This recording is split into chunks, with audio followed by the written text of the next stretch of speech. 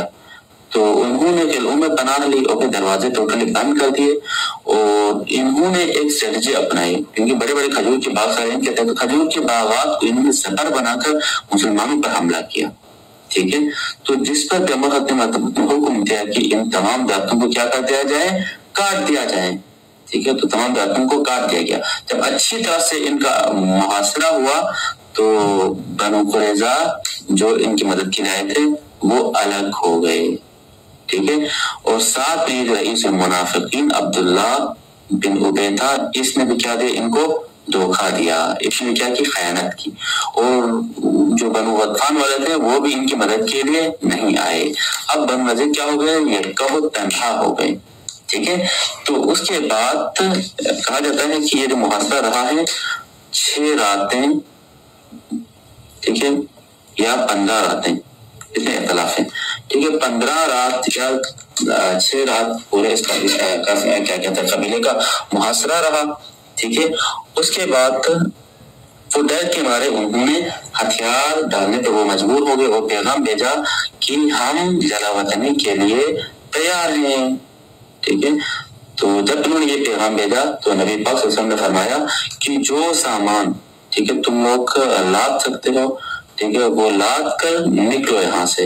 تو انہوں نے کہا جاتا ہے کہ 600 اونٹوں پر سامان لادا. ٹھیک ہے، لادنے کے بعد وہ نکلے مدینے سے، اور ان کا جو سردار تھا حیی ابن احتب، یہ کہا گیا ہے ترک وطن کر کے اس نے خیبر کا رخ کیا. ٹھیک ہے، باقی ایک جماعت کس کی طرف گئے، شام کی طرف. خلاصہ کلام کی یہ یہاں سے نکل گئے کیونکہ پیغمبر نے ان کو آپشن دی تھی، یا تو نکلو اب ترک وطن کرو یا تو مسلمان ہو جاؤ. لیکن انہوں نے ترک وطن کرنے کو انہوں نے افضلیت تھی، کوئی مسلمان نہیں ہوا. ہاں 2 افراد مسلمان ہوئے ہیں، ان کے نام میں یہاں پر منشن کرتا ہوں. پورے بنو نذیر کے قبیلے میں سے 2 ہی، ایک کا نام ہے یامین بن عمر، یہ مسلمان ہوئے. اور دوسرا کیا ہے، ابو سعید بن وہب. صرف یہی 2 مسلمان ہوئے. ٹھیک ہے، انہوں نے اسلام ایکسپٹ کیا، باقی سب چلے گئے. ٹھیک ہے، اور آپ صلی اللہ علیہ وسلم کو جو کل ہتھیار ملے وہ تقریباً 50 زرہیں تھی. ٹھیک ہے، تو یہ نبی پاک صلی اللہ علیہ وسلم نے خود رکھا. تقریباً 340 تلواریں تھیں، یہ بھی نبی پاک صلی اللہ علیہ وسلم نے خود نے اپنے قبضے میں لیا کیونکہ ان کو کہا جاتا ہے مال فی. ٹھیک ہے، جو بغیر کسی جنگ کے نبی کو انہوں نے ہتھیار ڈال کے نبی کے حوالے کر دیا، تو اس پر خمس اور زکوٰۃ کچھ نہیں ہے، مسلمانوں کا حق نہیں ہے، یہ مال فی ہے، ڈائریکٹ رسول پاک کو ہی جاتا ہے. ٹھیک ہے، اور ان کے باغات، زمین اور مکانات بھی تھی. ٹھیک ہے، وہ آپ صلی اللہ علیہ وسلم نے مہاجرین کے درمیان تقسیم کرتے. باغ وہ جو کیا کہتے ہیں ان کے کھجوریں وغیرہ درخت وغیرہ تھے وہ انہوں نے تقسیم کیا. اچھا جی، اب یہ بنو غزوہ بنو نذیر ختم ہو گیا. ایک اور پوائنٹ کی، یہ غزوہ بنو نذیر کے بارے میں پوری ایک سورہ اتری ہے قرآن میں، اس کا نام ہے سورہ حشر. ٹھیک ہے، یاد رکھیں. اور سورہ حشر کا دوسرا نام کیا ہے، اگر کوشچن میں آئے تو سورہ حشر کا دوسرا نام سورہ یا کیا کہتا ہے غزوہ بنو نذیر یہی ہے. ٹھیک ہے، سورہ حشر کو سورہ غزوہ بنو نذیر بھی کہتے ہیں، سورہ حشر بھی کہا جاتا ہے. تو الحمدللہ یہ ختم ہو گیا. اس کے بعد کیا کہتے ہیں ہم، کیونکہ غزوہ احد کے بعد کی فوجی مہمات ہم پڑھ رہے تھے، تو انہی میں سے ایک ہے غزوہ نجد. یہ کیا ہے جی، کہا جاتا ہے کہ پیغمبر ختم نبوت کو ایک اطلاع ملی کہ قبیلے بنو غطفان، یعنی بنو غطفان کے بھی 2 قبیلے، ایک کا نام ہے قبیلہ بنو محارب، ٹھیک ہے، ایک کا نام ہے بنو ثعلبہ. پیغمبر کو خبر ملی کہ یہ دونوں مسلمانوں سے لڑنے کے لیے عرب بتوں کو کیا کر رہے ہیں، جمع کر رہے ہیں. تو آپ صلی اللہ علیہ وسلم نے خود اپنی سربراہی میں کچھ اصحاب کو لیا اور لے کر نجد پر کیا کیا، حملہ کیا. اور اس حملے کا مقصد کیا تھا کہ فقط وہ نہیں تھا کہ ان کے دلوں میں پیغمبر ختم نبوت اور اصحاب کا، مسلمانوں کا کیا بیٹھے، خوف بیٹھے. تو یہ غزوہ بھی بہرحال یاد رکھیں، بہرحال بعد بہت انجام ہونے والے کچھ مہمات میں سے یہ بھی شامل ہیں. اس کے بعد نمبر 7 ہے غزوہ بدر دوم. یعنی احد کے بعد جو فوج محمد ہوئے ان میں سے ایک غزوہ بدر دوم ہے.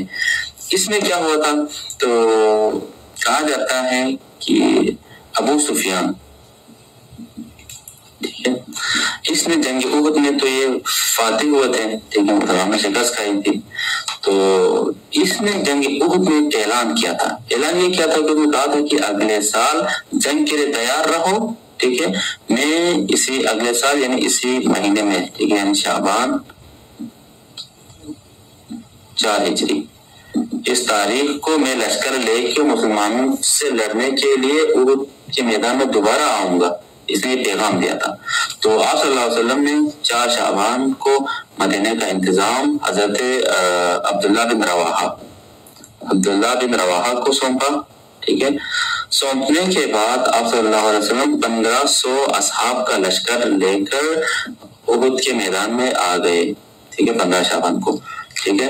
اور وہاں پر اس وقت ختم مرتبت کے پاس تقریباً 10 گھوڑے تھے ٹھیک ہے. اور اس میں یعنی غزوہ بدر دوم کے جو علمبردار تھے وہ حضرت علی علیہ السلام تھے ٹھیک ہے. اور کہا جاتا ہے کہ وہاں پہنچ کر بدر میں پہنچ کر پیغمبر ختم مرتبت خیمہ زن ہو گئے ٹھیک ہے. مشرکین کا انتظار کرنے لگے اور وہاں پر ویٹ کرتے رہے. لیکن دوسری طرف سے ابو سفیان بھی ادھر مکے سے خروج کرتا ہے اسی یعنی غزوہ بدر دوم کے لیے ٹھیک ہے کیونکہ اعلان اس نے خود کی ہوئی تھی. 2000 کا لشکر لے کر وہ وہاں سے نکلتا ہے. ساتھ میں 50 گھوڑے بھی ہیں گھڑسوار بھی ہیں. تو مکہ سے یہ نکلتا ہے. نکلنے کے بعد ایک جگہ ہے اس جگہ کا نام ہے وادی مراز الزہران. اس جگہ پر پہنچ کر کہا جاتا ہے کہ ایک چشمہ ہے اس چشمے کا نام ہے مجنہ ٹھیک ہے. اس چشمے پر یہ خیمہ زن ہوا ٹھیک ہے. یہاں پہنچ کر وہ اس کی ہمت ہار گیا ٹھیک ہے. اور کہنے لگا کہ ایک قریش کے لوگوں یہ وقت میرے خیال میں جنگ کے لیے موزوں نہیں ہے. باہر دل میں جب حق پہ نہ ہو تو خوف لرزا دیتا ہے انسان کو. تو یہ یہاں پر پہنچ کر بہانہ بناتا ہے کیونکہ دل میں اس کا خوف تھا کہ الہی طاقت تو ان کے ساتھ ہے حقیقت تو وہ ہے کیونکہ جنگ بدر میں انہوں نے دیکھا ہے جنگ احد میں بھی پہلے شکست کھائے بعد میں مسلمانوں کی خود غلطی کی وجہ سے پیغمبر کی اسٹریٹجی سے فالو نہ کرنے کی وجہ سے شکست کھائی ہے یہ جانتے تھے حقیقت میں. تو یہاں پہنچ کر اس نے کہا کہ ایک قریش کے لوگوں یہ وقت موزوں نہیں ہے ابھی کوئی شادابی بھی نہیں ہے یہ خوش سالی کا کیا مہینہ ہے. ہم سرسو شاداب مہینے آتے ہیں تاکہ یہ جانور بھی چل سکیں تم دودھ بھی پی سکو فلان سے بہانے کرتے ہیں. اور میں تو یہاں سے واپس چلا جاتا ہوں اگر تم لوگ جانا چاہتے ہو تو واپس چلو. تو کیونکہ سب کا دل جیسے ابو سفیان کا ڈرا ہوا تھا سب کا ڈرا ہوا تھا خوف سے تو کسی نے اعتراض بھی نہیں کیا. ابو سفیان تم نے ادھر سے ادھر تک لے کے آئے ہو مجنہ تک مرض الزہران تک تو ہم یہاں سے واپس جانا ہم نہیں جائیں گے کسی نے بھی نہیں کہا. تو اتنی سب کے دلوں میں خوف بٹھا ہوا تھا لہٰذا یہیں سے سب درخت سفر باندھ کے واپس مکے کی طرف انہوں نے رخ کیا. یہ جو جنگ غزوہ بدر دوم ہے اس کے اور بھی نام ہے ٹھیک ہے. یہ نام آپ یاد رکھیں کام آئیں گے. اس کو کہتے ہیں غزوہ دوسرا نام ہے غزوہ بدر موعد. موعد کیوں کہا جاتا ہے کیونکہ ابو سفیان نے وعدہ کیا ہوا کہ ہم اگلے سال جنگ بدر میں اسے یعنی بدر کے مقام پر دوبارہ جنگ لڑیں گے. اس وجہ سے غزوہ بدر موعد بھی کہا جاتا ہے یعنی وعدہ شدہ جنگ ٹھیک ہے.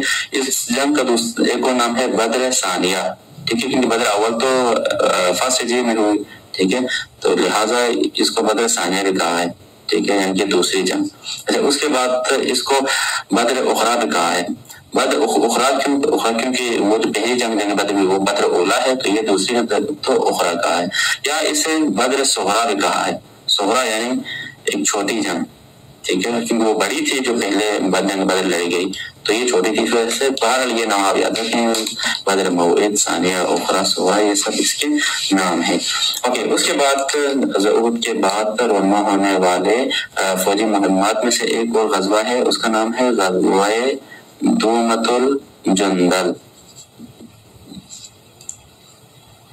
دومۃ الجندل ٹھیک ہے. کہا جاتا ہے کہ یہی جو بدر صغری ہے اس کے 6 ماہ بعد ٹھیک ہے آپ ختم مرتبہ کو اطلاع ملی کہ شام کے سرحد پر ایک مقام ہے اس کا نام ہے دومۃ الجندل ٹھیک ہے. تو اس شہر کے مطلب گرد نواح میں جو قبائل رہتے ہیں، ٹھیک ہے، وہ جو بھی اس راستے سے شامی تجارت کے جو قافلے جاتے ہیں ان پر کیا ڈالتے ہیں؟ ڈھاکہ ڈالتے ہیں، وہ لوٹ مار کرتے ہیں۔ پیغمبر خاتم کو خبر ملی کہ یہ قبائل جو مطلب جنگل کے علاقے میں ہیں یہ قافلوں پر کیا ڈالتے ہیں؟ ڈھاکہ ڈالتے ہیں۔ تو پیغمبر خاتم نے مدینے کا جو کیا کہتے ہیں جانشین یعنی نائب جس کو بنایا وہ ہے عرفتہ انصاری، اس کا پورا نام ہے صبا بن عرفتہ انصاری کو مدینے کا نائب بنایا، اور آپ نے 1000 مسلمانوں کا لشکر لیا، ٹھیک ہے، اور یہ تاریخ بتاؤں تو 25 ربیع الاول، ٹھیک ہے، ربیع الاول ہے، ٹھیک ہے، اگر رائٹنگ بہت سپیڈ ہو گئی اور اس طرح بھی لکھ رہا ہوں۔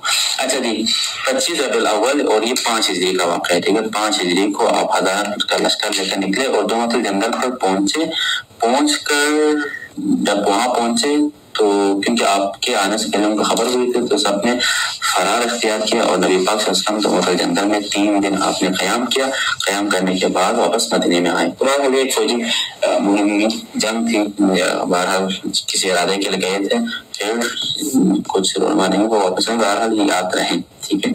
اچھا جی، اس کے بعد اب ہم نے ڈائریکٹلی جو اسلام کی بڑی جنگوں میں سے ایک جنگ ہے وہ ہے جی غزوہ احزاب، ٹھیک ہے، اسے ایک اور نام میں کہا جاتا ہے جنگ خندق۔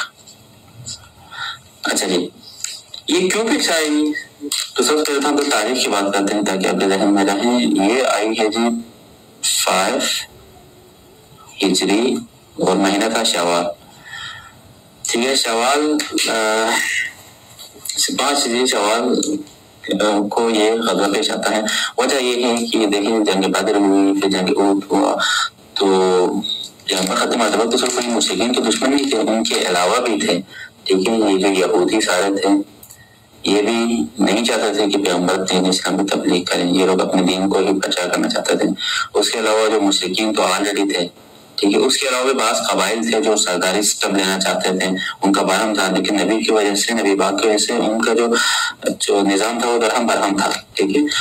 تو ہوا یوں کہ یہ مشرکین جاتے یہودیوں کے پاس، یہودیوں کو بھڑکاتے ہیں، یہودی اپنے دیگر یہودیوں کو بھڑکاتے ہیں، خلاصہ کلام کی تقریباً کہا جاتا ہے کہ تقریباً 5 سے 6 قبائل جمع ہو جاتے ہیں، اس میں بنو غطفان ہیں، خود بنو قریظہ ہیں، اچھا جی، خود مشرکین ہیں، تو یہ سب جمع ہو جاتے ہیں ایک ہی ایجنڈا۔ حالانکہ مشرکین ان کو قبول نہیں کرتے، یہود ان کو قبول نہیں کرتے، لیکن اسلام کے مقابل یہ سب کیا ہے؟ بھائی ہے جی، آپس میں سب فرینڈ ہے بھائی، کیونکہ سب کا ایجنڈا ایک ہے کہ یہ چلا جائیں، یہ ہٹ جائیں، تو سب اتفاق ہو جاتے ہیں، ٹھیک ہے۔ اسی وجہ سے اس غزوے کا نام احزاب، احزاب کہتے ہیں، احزاب حزب سے ہیں، حزب کہتے ہیں گروہ کو، ٹھیک ہے، کیونکہ اس کے اندر ایک قبیلہ نہیں آیا، صرف مشرکین نہیں آئے، ٹھیک ہے، اہل مکہ نہیں آئے، بلکہ یہودی بھی آئے ہیں، یہودیوں کے اندر قبائل ہیں، قبیلے مثلا جو کیا کہتے ہیں قریظہ ہے، اس کے بعد بنو غطفان ہے، بنو لحم ہے،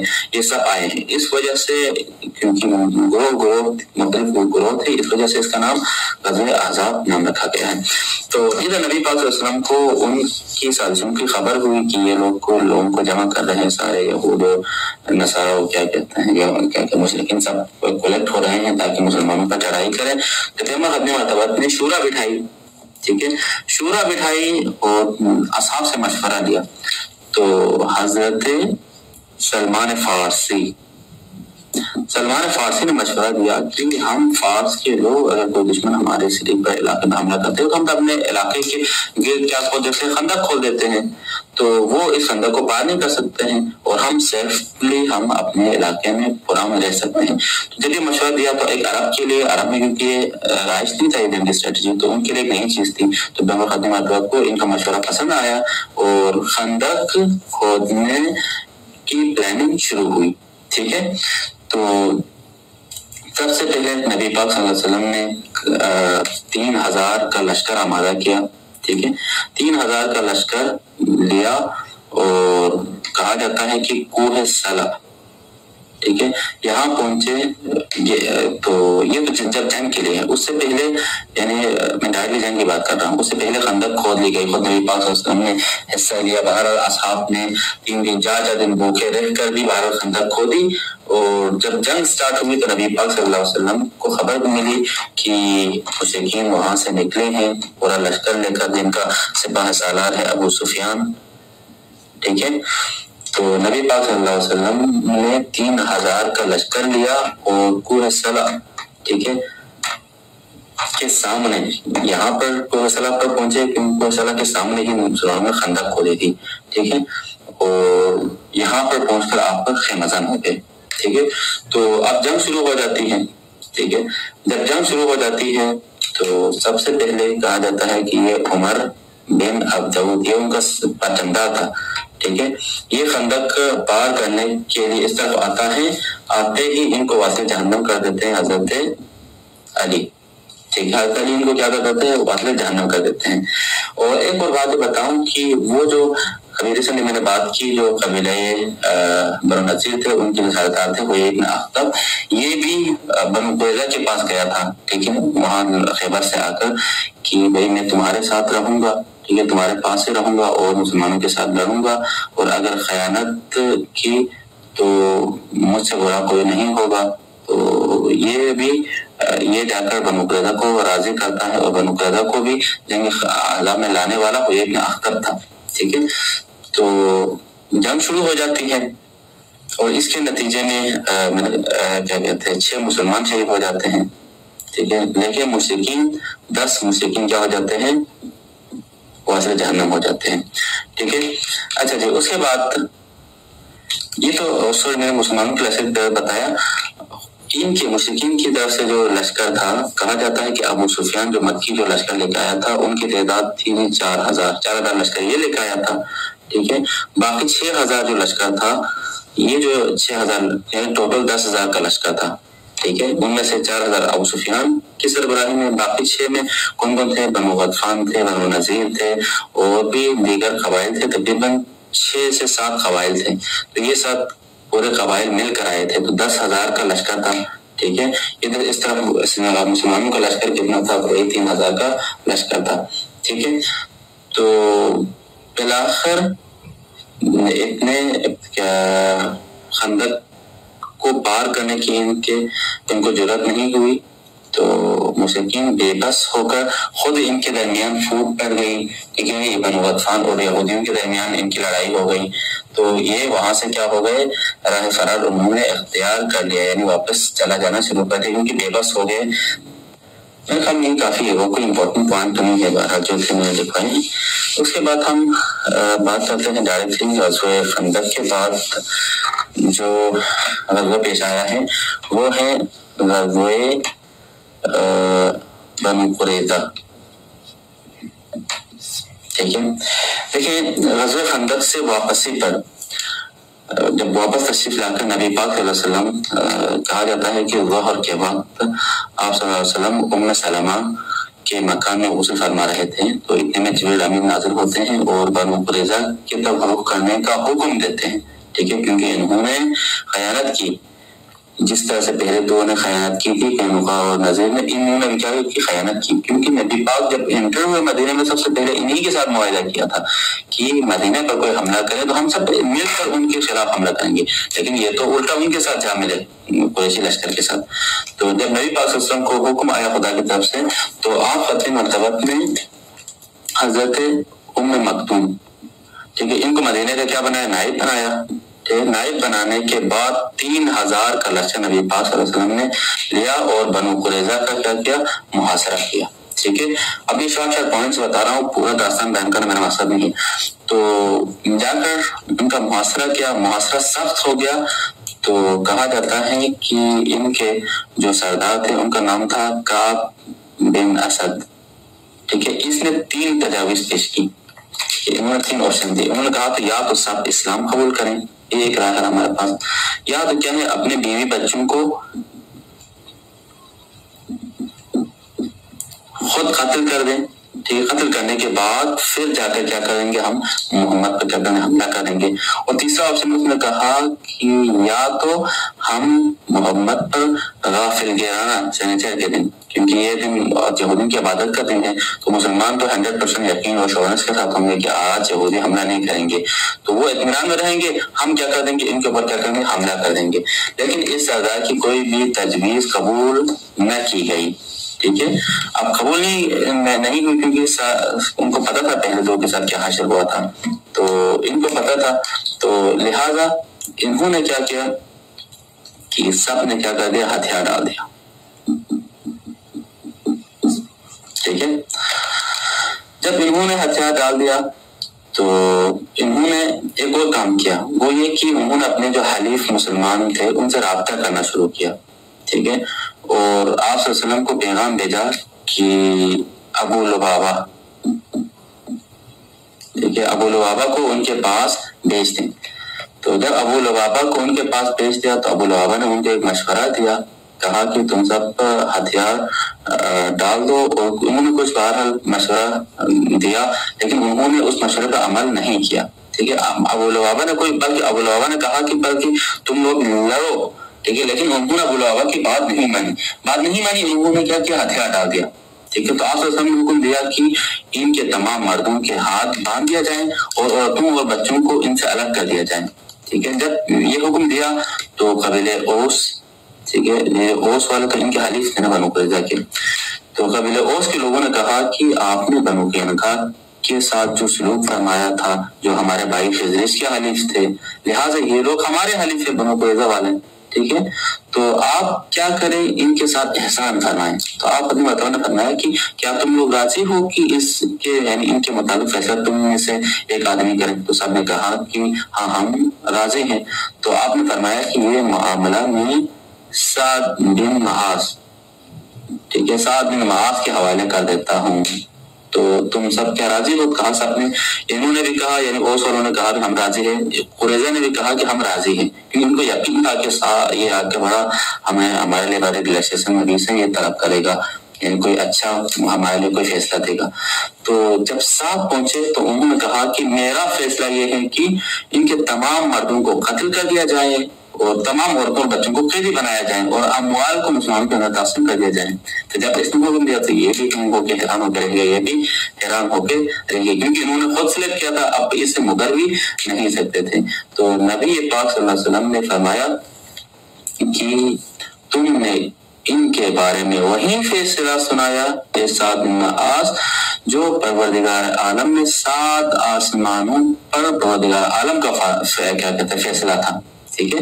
تو بہرحال حضرت عام اس فیصلے کے بعد بنو قریظہ کو مدینے لا کر کہا جاتا ہے کہ ان کے عورتوں کو، ٹھیک ہے، عورتوں اور بچوں کو بنو نجار کی ایک عورت ان کے گھر میں ان کو قید کر دیا گیا، ٹھیک ہے، اور کہا جاتا ہے کہ مدینہ کے بازاروں میں خندقیں کھودی گئی اور ایک ایک کر کے ان سب کی گردنیں ماری گئی، ان سب کو قتل کر دیا گیا، اور ان کی تعداد بتائی جاتی ہے 600 سے 700 تک، ٹھیک ہے، ان سب کو ایک ایک کر کے قتل کر دیا گیا۔ اور انہی میں کوئی ابن احتب بھی تھا، ٹھیک ہے، یہ بنو قریظہ کے ساتھ خیبر سے آ کے ملا تھا، چاہے موت کو زندگی میں تمہارے ساتھ رہوں گا، تم لوگ بس میرے کہنے پر تم لوگ جنگ پہ آ جاؤ، اسی کے کہنے پہ آئے تھے، لہٰذا اس کی بھی گردن ادھر کی ماری گئی، ٹھیک ہے جی۔ چلیں جی، اچھا، اس کے بعد ایک اور پوائنٹ یہاں پہ جاتا ہے، وہ یہ ہے کہ قتل تو صرف مردوں کے لیے تھا حکم، عورتوں کے لیے حکم یہ تھا کہ ان کو قید کر دیا جائے، لیکن اس جنگ میں یعنی کہ جن کی گردنیں ماری گئی ان میں ایک عورت بھی تھی، ٹھیک ہے، ایک عورت کو بھی قتل کیا گیا۔ وہ کیوں؟ تو کیونکہ اس لیے کہ انہوں نے ایک صحابی رسول تھا، اس کا نام ہے خلاد بن سوید، ان پر انہوں نے چکی کا پاٹ گرا کر ان کو قتل کیا تھا، تو لہٰذا ان کو کیا کر دیا، اس کے بدلے میں اس عورت کو قتل کر دیا گیا، لیکن ان کے علاوہ باقی کسی عورت کو قتل نہیں کیا گیا، صرف مردوں کی ہی گردنیں اڑائی گئی، ٹھیک ہے۔ اچھا جی، اس کے بعد جب ان کی عورتوں کو مطلب ایسا لونڈی تقسیم کیا گیا تو نبی پاک صلی اللہ علیہ وسلم نے صرف ایک کو انتخاب کیا، ٹھیک ہے، وہ تھی بنو قریظہ کی عورتوں میں سے حضرت ریحانہ بنت عمر بنت خنافہ، ان کو نبی پاک صلی اللہ علیہ وسلم نے اپنے لیے انتخاب کیا، ٹھیک ہے، باقی سب پر خواتین بھی تقسیم ہو گئی، ٹھیک ہے. اچھا جی, یہ غزوہ کب پیش آیا تھا؟ میں شاید لکھا نہیں, لکھا ابتدا میں غزوہ بنو قریظہ تھا. یہ پیش آیا ہے ذی القعدہ میں, ٹھیک ہے, ذی القعدہ 5 ہجری میں یہ غزوہ پیش آیا ہے. ٹھیک ہے, اور یہ بھی میں نے شاید لکھا نہیں لکھا کہ یہ جو محاصرہ نبی پاک صلی اللہ علیہ وسلم نے ان کے پورے قلعے کا محاصرہ کیا تھا وہ 25 دن کا تھا. ٹھیک ہے, 25 دن محاصرہ کیا, اس کے بعد انہوں نے ہتھیار ڈالی. ٹھیک ہے, اور اس غزوے کے متعلق, غزوہ بنو قریظہ کے متعلق اگر آپ قرآن کی سورہ کے بارے میں پوچھتے ہیں تو وہ ہے جی سورہ احزاب. سورہ احزاب میں بنو قریظہ کے بارے میں ذکر آیا ہے. ٹھیک ہے. اچھا جی, اس کے بعد ہم شروع کرتے ہیں غزوہ احزاب و قریظہ. غزوہ احزاب و قریظہ, قریظہ کے بعد کی جنگی مہمات. اچھا جی, کچھ جنگی مہمات ہے سر فہرست ہم ڈسکس کریں گے بعد از غزوہ احزاب و قریظہ جو رونما ہوئی ہے. ان میں سے سب سے پہلا ہے وہ ہے سلام بن ابل حقیق ہے. ٹھیک ہے. اچھا جی, ان کا جو کنیت ہے ان کو کہا جاتا ہے ابو رافع, ابو رافع. ٹھیک ہے, اور یہ سریہ ہے. ٹھیک ہے, میں نے لکھا سریہ سلام بن ابل حقیق. یہ کب پیش آیا ہے؟ یہ ذی القعدہ 5 ہجری میں پیش آیا ہے. ٹھیک ہے. اچھا جی, یہ جو ابو حقیق ہے یہ ایک یہودی تھا جس نے مسلمانوں کے خلاف مشرکین کو ورگلایا. ٹھیک ہے, مشرکین کو ورگلانے میں مطلب بڑھ چڑھ کر اس نے حصہ لیا ہے مشرکین کو, یعنی جو غزوہ احزاب کی لائے تھے. ٹھیک ہے, تو آپ فتح مرتبہ کو بھی اس نے بہت ساری ایذائیں اور تکلیفیں دی تھی. تو قبیلہ خزرج کے لوگوں نے بعد از جنگ احزاب نبی پاک صلی اللہ علیہ وسلم اجازت طلب کی کہ آپ ہمیں اجازت دیں تو ہم جا کے اس کو واضح جہنم کر کے آتے ہیں. تو نبی پاک صلی اللہ علیہ وسلم نے اجازت دی تو کیا کہتے ہیں قبیلہ خزرج کے 5 افراد گئے. ٹھیک ہے, جن کا کمانڈر عبداللہ بن عتیق تھا. عبداللہ بن عتیق عین سے خیبر کی. ٹھیک ہے, یہ ان کا کمانڈر تھا.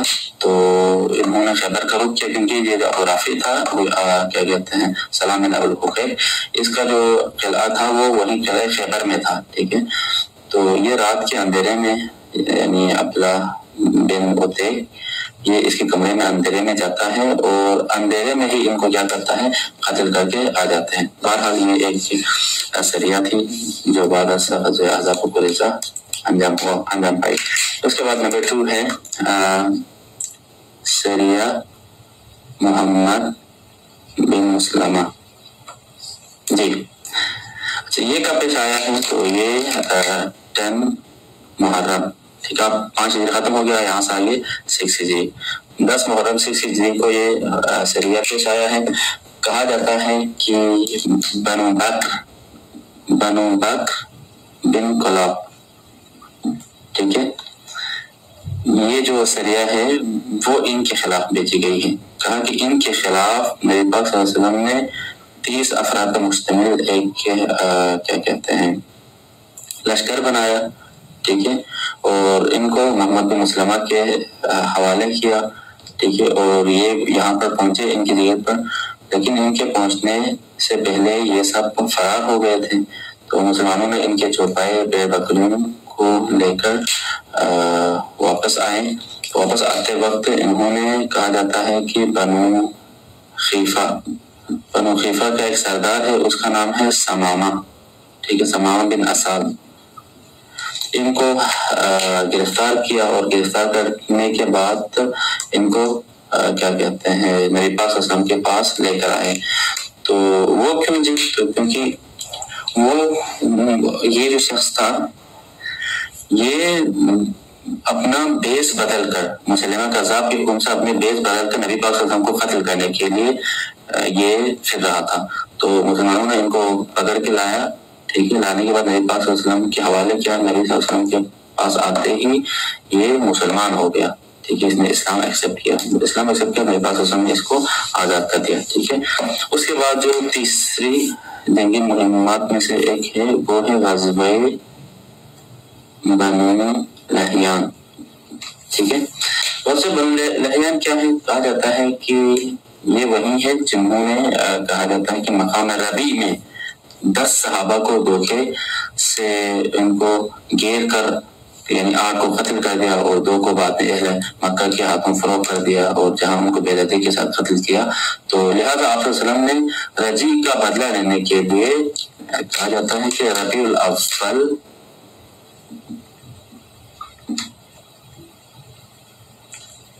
بالاول 6 ہجری کو آپ اپنے مرتبت میں 200 صحابہ کے ساتھ ان کا کیا کیا؟ بنو لحیان کے خطاب کیا رخ کیا. کیوں؟ کیونکہ بنو لحیان وہی تھے کہ جنہوں نے وہ رجیع کے مقام پر نبی پاک صلی اللہ علیہ وسلم نے جو تبلیغ کی. میں نے ویڈیو نمبر 10 میں ڈسکس کیا، اس کے بارے میں ڈیٹیل وہاں رجوع کریں کہ ان 7 کو انہوں نے قتل کر دیا، کیا باقی 8 کو باقی 2 کو بین مکہ کے ہاتھوں فروخت کیا، وہ وہاں پر قتل ہوا. تو نبی پاک صلی اللہ علیہ وسلم نے ان 200 کا لشکر آپ نے لیا مسلمانوں کا، اور وہی بدلہ لینے کے لیے ان کی یعنی بنو لحیان کی طرف آپ نے رخ کیا. اور مکہ میں اس وقت آپ نے نائب پھر دوبارہ ام مکتوم کو اپنا نائب بنایا، ٹھیک ہے. تو اس کے بعد نبی پاک صلی اللہ علیہ وسلم نکلے. ہوا یوں کہ یہ جو بنو لحیان کے لوگ تھے ان کو آلریڈی نبی کی آنے کی کیا ملی خبر ملی ہوئی تھی. تو لہٰذا یہ پہاڑوں میں بھاگ نکلے اور کوئی بھی آدمی گرفت میں نہیں آیا. تو پھر نبی پاک صلی اللہ علیہ وسلم 2 دن اس مقام پر آپ نے قیام کیا. قیام کرنے کے بعد پھر وہاں سے آپ واپس مدینہ آئے. تو یہ بھی ایک جنگ مہم تھی. تو جو غزوہ بنو لحیان تھا وہ وہیں رجیع کے واقعے کے انتقام کے لیے تھا. اس کے بعد یرحمک اللہ نمبر 4 ہے سریہ غامر. یہ کب پیش آیا ہے؟ یہ بھی ربیع الاول 6 ہجری کو، ٹھیک ہے، 6 ہجری کو پیش آیا. یہ سریہ غامر جو ہے یہ کیوں پیش آیا؟ تو کہا جاتا ہے کہ حضرت عکاشہ، بلکہ عکاشہ بن محسن ہے، ان کی سربراہی میں خاتم مرتبہ میں 40 افراد کو یہ جو مقام ہے مقام غامر، ٹھیک ہے، یہ ایک چشمے کا نام ہے، بنو اسد کے چشمے کا نام ہے، ٹھیک ہے. تو یہاں پر روانہ کیا. روانہ اس لیے کہ وہاں پر ایک قبیلہ تھا کہ جو نبی پاک صلی اللہ علیہ وسلم پر یعنی مدینے پر حملہ کرنے کے لیے فوج جمع کر رہے تھے. تو ان عکاشہ کے ساتھ 40 افراد کو نبی نے روانہ کیا. تو ان کو مسلمانوں کے آمد سے پہلے ان کو خبر ملی ہوئی تھی، تو لہٰذا وہ بھاگ نکلے تھے. تو مسلمان وہاں سے ان کے تقریباً 200 اونٹ اور کچھ دیگر مویشی بھیڑ بکریاں ہم کا مدینے لے کے آئے. تو ان کا مال و متاع لے کے آئے، لیکن وہ خود تو ہاتھ تھے نہیں چڑھے مسلمانوں کے. یہ بات ایک چھوٹا سا واقعہ تھا، میں نے ذکر کیا. اس کے بعد نمبر 4 ہے، نمبر 5 ہے بلکہ سریہ، کیا لکھا ہوں میں، سریہ ذوالقصہ اول، کیونکہ اس طرح کے 2 واقعات ہیں. سریہ نمبر 6 ہے سریہ ذوالقصہ دوم. سریہ ذوالقصہ اول کیا ہے؟ تو کہا جاتا ہے کہ یہ یعنی 6 مارکر میں کم دیا ہیں 6 ربیع الاول کو یہ واقعہ پیش آتا ہے، یہ والا، ٹھیک ہے. تو آپ صلی اللہ علیہ وسلم نے حضرت محمد بن مسلمہ ان کے ساتھ 10 افراد کو یہ جو جگہ ہے ذوالقصہ یہاں پر روانہ کیا، ٹھیک ہے. تو یہاں پر جو دشمن تھے ان کی تعداد 100 تھی، ٹھیک ہے. تو یہ کمینگاہ میں یعنی ان کے ساتھ خاتم مرتبہ نے صرف 10 افراد کو بھیجا، جبکہ وہاں پر جو دشمن تھے وہ 100 کے قریب تھے، ٹھیک ہے. یہ کمینگاہ میں صحابہ کے آتے دیکھ کر یہ چھپ گئے، ٹھیک ہے. تو چھپ گئے تو مسلمانوں نے سمجھا کہ یہ یہاں پر نہیں ہے، تو غافل گرانہ یہ مسلمانوں پر حملہ کر دیتے ہیں، ٹھیک ہے، اور یہ ان 10 میں سے 9 کے 9 کیا ہو جاتے ہیں؟ شہید ہو جاتے ہیں، صرف محمد بن مسلمہ بچ جاتے ہیں اور یہ واپس مدینہ آ جاتے ہیں۔ تو یہ واقعہ تھا۔ اس کے بعد فوری بعد سریہ ذوالقصہ 2 واقع ہوا، یہ بھی ربیع الاول بلکہ ربیع الاخر ہے، یہ جو واقعہ ہے یہ ربیع الاخر، یہ ربیع الاول میں پیش آیا ہے یہ والا سریہ ذوالقصہ 1، اور سریہ ذوالقصہ 2 وہ ربیع الاخر میں پیش آیا، ٹھیک ہے۔ اچھا جی، یہ اس میں کہا جاتا ہے کہ نبی پاک صلی اللہ علیہ وسلم نے حضرت زید بن حارثہ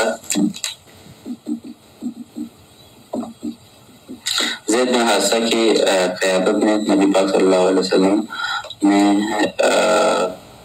بلکہ میں غلط بتا رہا ہوں، زید بن حارثہ نہیں ہے بلکہ حضرت ابو عبیدہ ہیں، حضرت ابو عبیدہ کی قیادت میں حضرت ابو عبیدہ کی قیادت میں آپ نے یہ ذوالقصہ اپنے دوبارہ بھیجا 40 افراد کے ساتھ اس دفعہ، ٹھیک ہے، 40 افراد کے ساتھ وہاں پر بھیجا، لیکن جو وہاں پر جو بھیجنے کا مقصد یہ تھا کہ یہ جو بنو ثعلبہ تھے، ٹھیک ہے، ان سے انتقام لینا تھا، کیونکہ انہوں نے پہلے شاید میں نے پریویس ایک غزوہ میں بیان کیا تھا کہ انہوں نے قتل کیا تھا کچھ اصحاب کو، تو ان سے بدلہ لینے کے لیے ابو عبیدہ کو 40 افراد کے ساتھ آپ نے روانہ کیا، تو لیکن وہاں پہنچنے سے پہلے وہ بہرحال پہاڑوں میں باغ نکلتے ہیں، صرف ایک ہی آدمی کو پکڑ کے لے آتے ہیں اور کچھ ان کے مویشی بھی لے کے آتے ہیں مدینے میں، اور جو ایک آدمی کو پکڑ لاتے ہیں وہ مدینے پہنچ کر وہ بھی مسلمان ہو جاتا ہے۔ تو یہ ایک چھوٹا واقعہ تھا، خلاصہ کلام بھی میں نے بتا دیا۔ اب اس کے بعد نمبر 7 ہے سریے جنون ہے یا حموم ہے، کنفرم ہے، بہرحال ایک یہاں پر ذکر کیا گیا ہے۔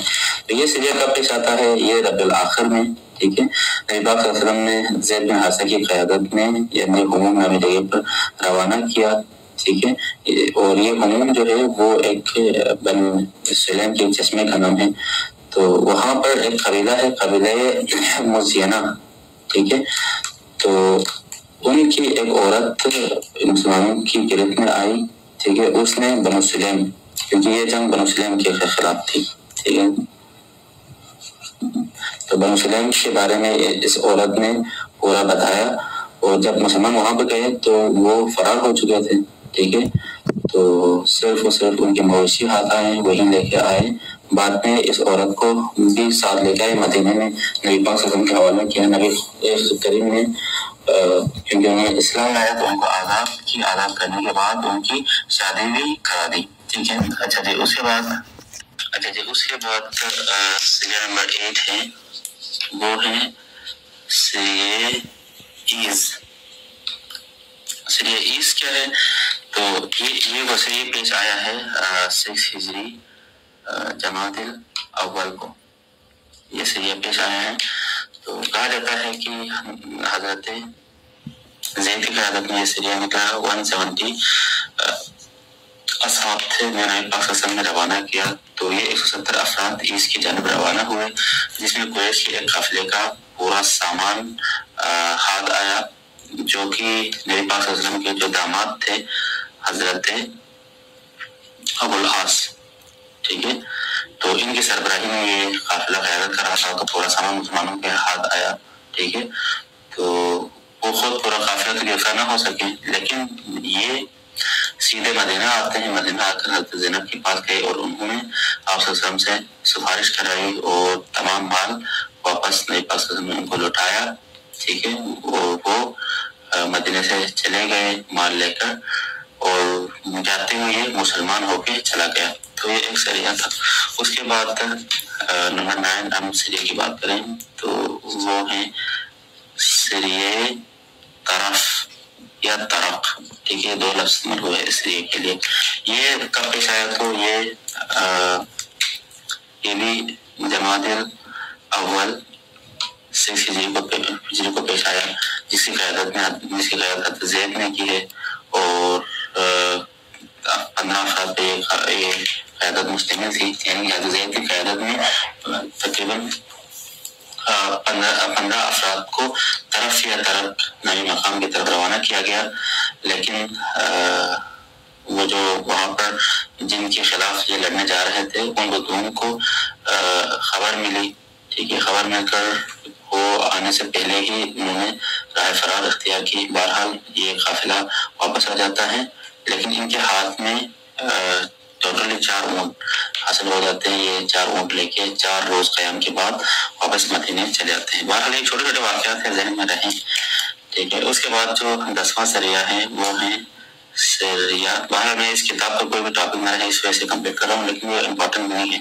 سریہ وادی القرا، سریہ وادی القرا یہ کب پیش آ جاتا ہے؟ یہ رجب 6 ہجری کو یہ واقعہ پیش آتا ہے۔ تو ان کی قیادت بھی حضرت زید کرتے ہیں، ٹھیک ہے، اور تقریباً 12 آدمی وادی القرا کی جانب روانہ ہوئے، جس کا مطلب جن کا مقصد دشمن کی نقل و حرکت کا پتہ لگانا تھا، لیکن وادی القرا کے باشندوں نے حملہ کر کے 9 اصحاب، ٹھیک ہے، 9 صحابہ کو شہید کر دیا، صرف 3 بچ سکے، جن میں ایک خود حضرت زید تھے، ٹھیک ہے۔ تو یہ ایک چھوٹا سریہ تھا، ٹھیک ہے، جس میں 9 اصحاب کی کیا ہوئی شہادت ہوئی۔ اس کے بعد 11 سریہ کی میں بات کروں تو سریہ خبت، ٹھیک ہے، سریہ خبت اس کے بارے میں ہے کہ ابو عبیدہ جراح کی قیادت میں آپ نے بھیجا ہے۔ یہاں پر جو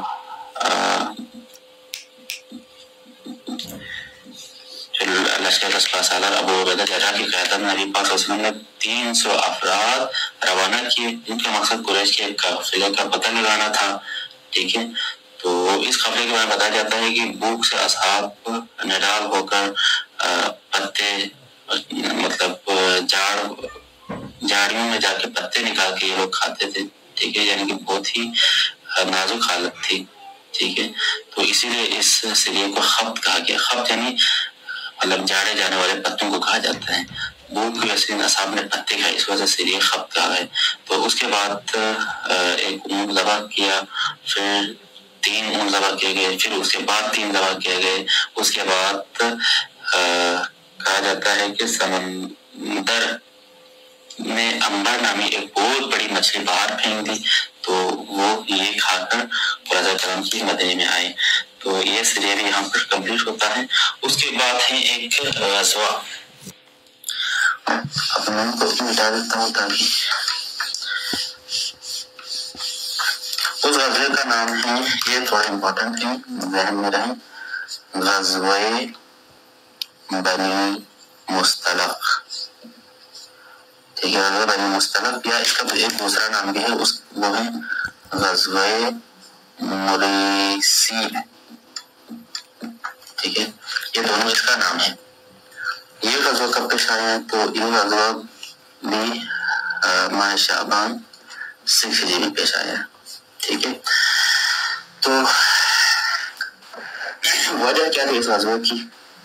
وجہ یہ تھی کہ آپ نبی پاک صلی اللہ علیہ وسلم کو خبر ملی کہ بنو مستلق کا سردار، ٹھیک ہے، ان کا ایک سردار ہے، اس کا نام ہے حارث بن ابی فرار، ٹھیک ہے۔ نبی پاک صلی اللہ علیہ وسلم کو خبر ملی کہ بنو مستلق کا جو سردار ہے حارث بن ابی فرار، تو آپ صلی اللہ علیہ وسلم سے جنگ کے لیے یہ اپنے قبیلے اور دیگر عربوں کو لے کر آ رہا ہے۔ تو جب آپ صلی اللہ علیہ وسلم کو یہ خبر ملی تو آپ صلی اللہ علیہ وسلم نے خبر کی تصدیق کے لیے بریدہ اسلمی کو بھیجا، ٹھیک ہے۔ جب تصدیق ہوئی تو آپ صلی اللہ علیہ وسلم نے اصحاب کو لے کر، جن کا علمبردار یہاں پر ابو بکر ہے، ٹھیک ہے، ابو بکر، ٹھیک ہے، تو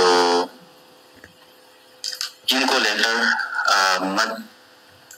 مدینے میں جو نبی پاک صلی اللہ علیہ وسلم جس کو نائب بنایا وہ تھے زید بن حارث کو مدینے کا نائب بنایا، ٹھیک ہے۔ اس کے بعد یہ جو موریسی کا جو چشمہ ہے، یہ چشمے کا نام ہے، ٹھیک ہے، یہاں پر پہنچے، اور جب یہاں پہنچے تو یہ جو بنو مستلق ہے، ان کے ساتھ کیا ہوئی؟ تیر اندازی ہوئی، ٹھیک ہے۔ تو بنو مستلق کے کچھ مارے گئے، اور کچھ افراد اور کچھ عورتیں اور بچے مسلمانوں کے قید میں آئے، ان کی مال مویشی بکریاں بھی مسلمانوں کے ہتھے چڑھ گئی، ٹھیک ہے۔ تو کہا جاتا ہے کہ ایک مسلمان بھی غلطی سے کسی انصاری کے ہاتھوں اس جنگ میں شہید ہوا، ٹھیک ہے، اور انہی قیدیوں نے حضرت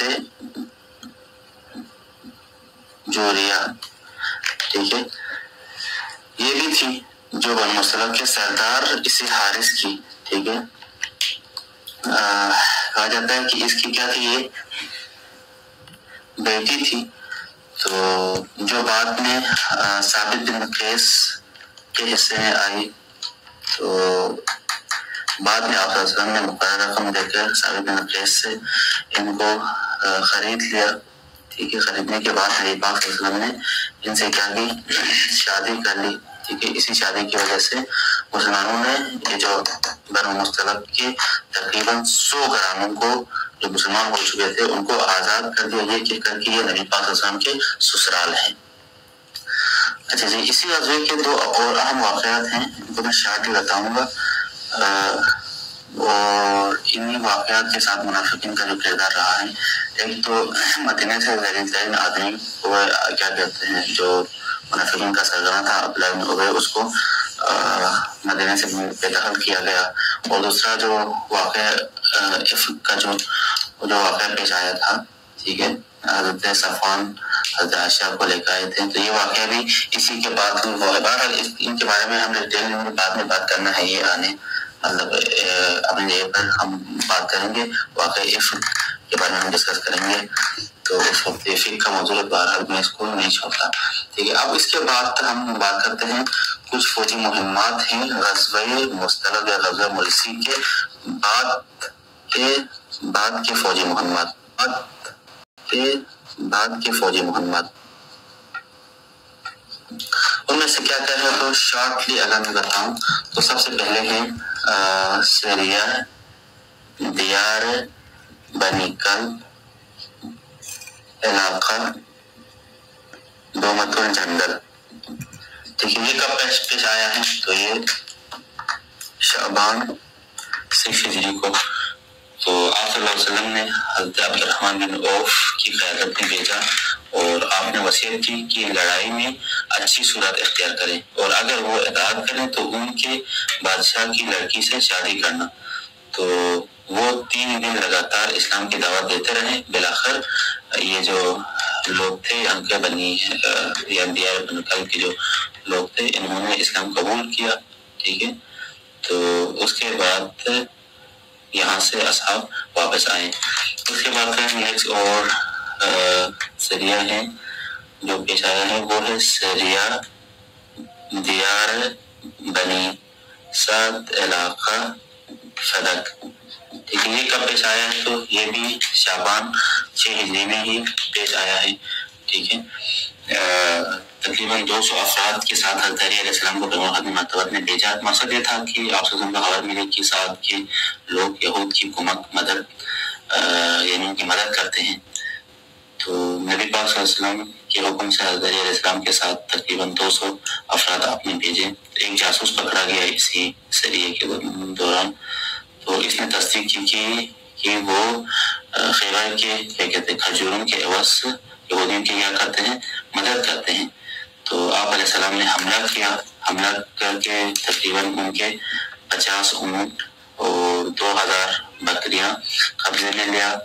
اور وہاں سے نکلے، ٹھیک ہے، لیکن جو یہ بنو سعد تھے یہ حضرت علی کے بولنے سے پہلے فرار ہو چکے تھے، تو یہ مال مسلمان کے ہاتھ آ جاتا ہے اور مسلمان واپس آ جاتے ہیں۔ اس کے بعد ایک اور سریہ ہے شارٹ لیول میں سکتا ہوں تو وہ ہے سریہ وادی القریٰ، ٹھیک ہے، سریہ وادی القریٰ یہ رمضان میں پیش آیا ہے، رمضان